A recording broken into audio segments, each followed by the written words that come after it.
que ubica, Dios es el que pone, Dios es el que actúa.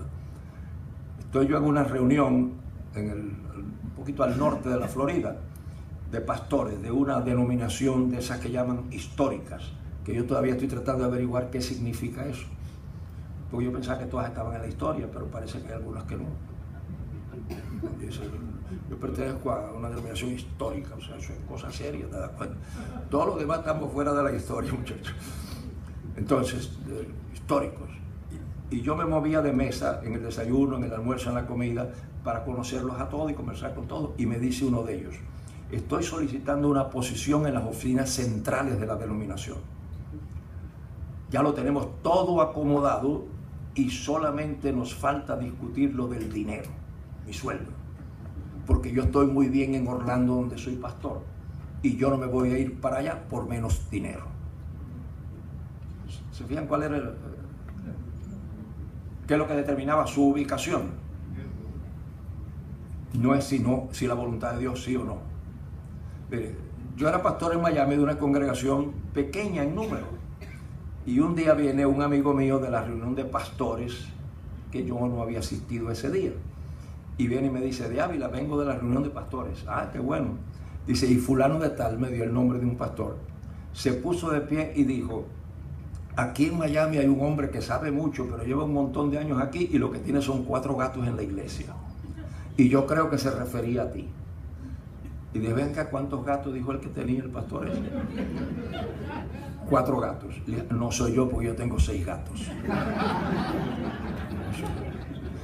Pero lo que ellos no sabían es que yo había visitado una iglesia como pastor, predicador visitante, y me dijeron que en ese templo sentaban cómodamente 700 personas y tenían el domingo 3 cultos en la mañana, uno seguido al otro. Nada más demoraban que saliera ese y entrara otro.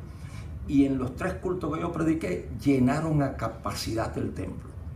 Quiere decir que esa gente tenía una asistencia de 2100 personas. Tenía 5 pastores esa iglesia, y el pastor principal se iba. Me dijo que quería que yo ocupara su lugar. El pastor principal tenía una secretaria, no la secretaria de la iglesia, una secretaria privada para él. Me dijeron: ya tenemos los planos y el terreno para construir un templo donde quepan los 3 cultos del domingo por la mañana en un solo culto. ¿Nos puedes dar 5 años de tu vida? Y yo no les contesté. Como no les contesté, pues me insistió después, me llamó, no me acuerdo cómo fue, y me dice: ¿nos puedes dar 3 años de tu vida? ¿Por qué? No, sencillamente parece que ellos pensaron 5 años, él cree que son muchos, vamos a ver si con 3. Y tampoco fui. ¿Por qué? Ser pastor de una iglesia de más de 2000 miembros, una secretaria privada, yo aquí en donde era pastor en Miami, de los 6 gatos, tenía a veces que yo hacer el depósito en el banco, porque no tenía, el tesorero estaba ocupado trabajando. ¿Te cuenta? ¿Por qué fue que no acepté? Chicos, porque si Dios no me ha dicho que acabé de cuidarle los 6 gatos, ¿cómo va a estar pidiendo Él que le vaya a cuidar 2100 gatos? Lógica, ¿ven? Si no me ha dicho que terminé con los 6, ¿me puede estar diciendo que vaya a cuidarle 2100? Claro que no. Claro que allá hubiera sido mejor. Por ejemplo, miren lo que me pasa. Si ustedes ven ahora cuando salgan al estacionamiento, yo vine en un BMW. Pero ya no vayan a pensar que yo estoy en la prosperidad. No, miren, lo que pasó fue esto, que como yo uso un GPS, hay que conectarlo a la cosita donde se pone el cigarro. Y cuando lo puse, no funcionaba, y regresé a la agencia y le dije: mira, esto no funciona. Y lo chequearon y dice: es verdad que no funciona, te vamos a dar un upgrade. Está bien.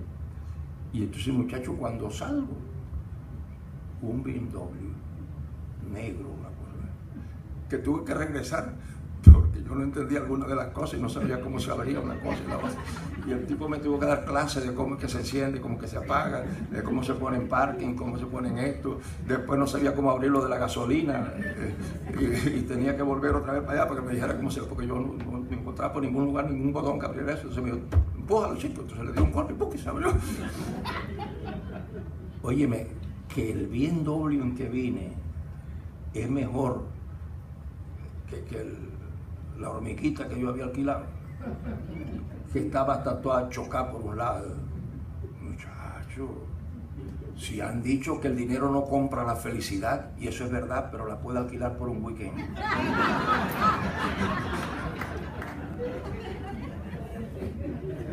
Que iba a estar yo mejor con los 2100 gatos, muchachos. Secretaria, ya yo llamo por teléfono. Margot, llámeme a Pedrito. Sí, pastor, cómo no. Margot, tráigame café. Muchachos.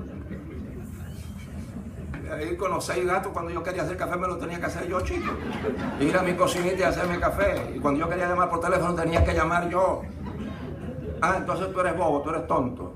No. Pero ¿dónde me quiere Dios? Déjeme darle un ejemplo más, porque yo no doy consejos que no practico, porque eso es inmoral.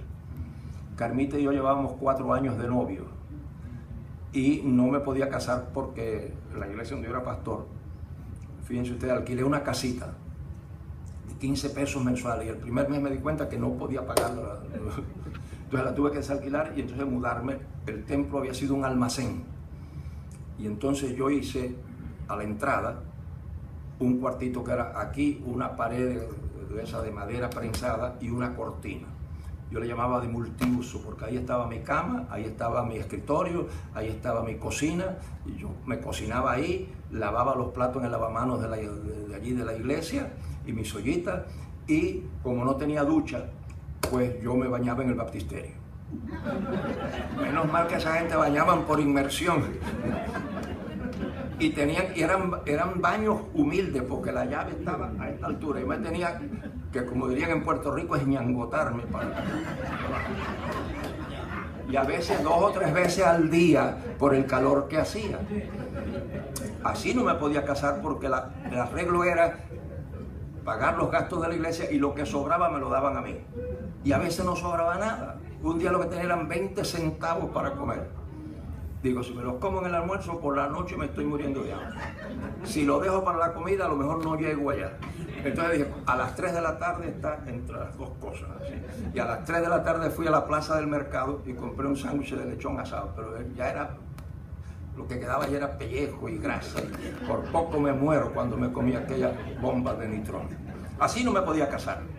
Entonces el domingo va a predicar el superintendente en esa iglesia y el lunes empezaba la convención nacional y él me dice, era un hombre chistoso, y me dice, Gerardo, la iglesia de Guantánamo está sin pastor, y yo la había visitado siendo estudiante, una casa pastoral muy buena, un ingreso para el pastor muy bueno, muy buena congregación.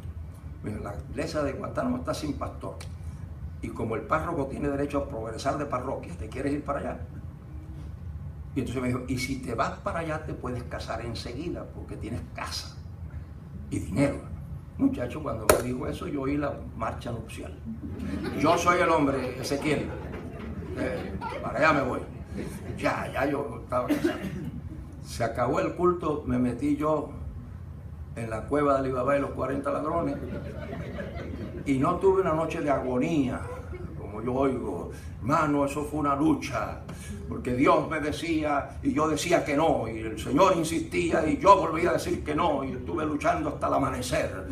Que esa gente no ha leído el Nuevo Testamento ni la historia del siglo I. Ustedes se imaginan un esclavo discutiendo con el amo. Veme a buscar agua al río. No, que hace mucho sol. ¿Qué es eso, chico? Entonces ya finalmente el Señor triunfó en la vida de ese hombre. Y él dijo, sí, Señor, yo acepto. No, chicos, en 2 minutos, en 5 minutos, yo evalué la congregación, quién iba a venir, a los muchachos estudiantes, quién me los iba a atender, qué es lo que quería Dios. Y en 5 minutos yo supe que no me podía ir. Y por la mañana, el lunes, lo primero que hice fue buscar al superintendente y decirle, mire, se lo agradezco mucho, pero me voy a quedar aquí. Y me quedé 2 años más de soltero. La gente dice, pues este no está enamorado. No. Y me pude casar no porque la iglesia progresó en dinero, sino porque me dijeron que si me conseguía una máquina, como le decían a los carros en Cuba, y 5 o 6 maestras que tenían sus escuelas fuera, pero vivían en esa ciudad, podía resolver. compré un carro, me conseguí 6 maestras y entonces tuve el ingreso que me permitió casarme. ¿Soy qué? ¿Mártir? No. Fundamental en el pastorado es un sentido claro de ubicación. Porque cuando ese sentido está claro, puedes enfermar, puedes perder el carro, puedes perderlo todo, pero nunca perderás la paz. Porque la Biblia dice, y la paz de Dios gobierne en vuestros corazones. En algunas versiones se gobierna, en otras dice decida. En el manuscrito la palabra que se usa es la palabra que se usaba para el árbitro en los juegos griegos. O sea, es una afirmación interna de Dios, que estás donde Él quiere, haciendo lo que Él quiere.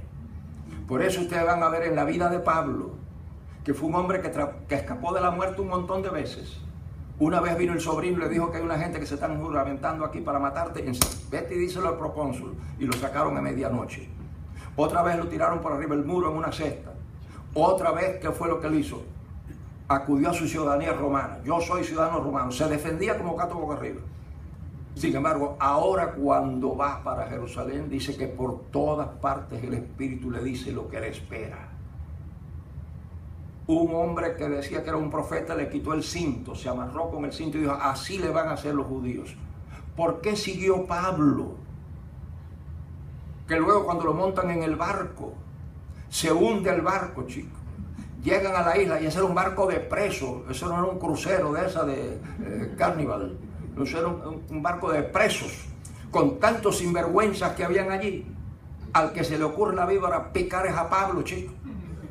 Que la gente del pueblo, hasta su testimonio se lo pusieron en descreto, porque dice, este anda huyendo la justicia, mira, se quiere comer la víbora ahora mismo. ¿Por qué Pablo siguió en esa ruta? Porque la paz de Dios afirmaba, servía de árbitro. Estás donde yo quiero, caminando en la dirección que yo quiero, para hacer lo que yo quiero. Y la ubicación es fundamental para una vida pastoral abundante, fresca, que bendice, porque quita toda amargura, quita toda incertidumbre, quita todo deseo de estar o no estar, de tener o no tener. Claro que lo bueno siempre es bueno. Yo una vez voy para España, y eso son 8 horas y pico, voy sentado en mi asientico de atrás en el 21, que es el que yo siempre cojo porque es más amplio. Y entonces ya después que vamos, poquito antes de despegar, viene el hermoso y me dice, sígame.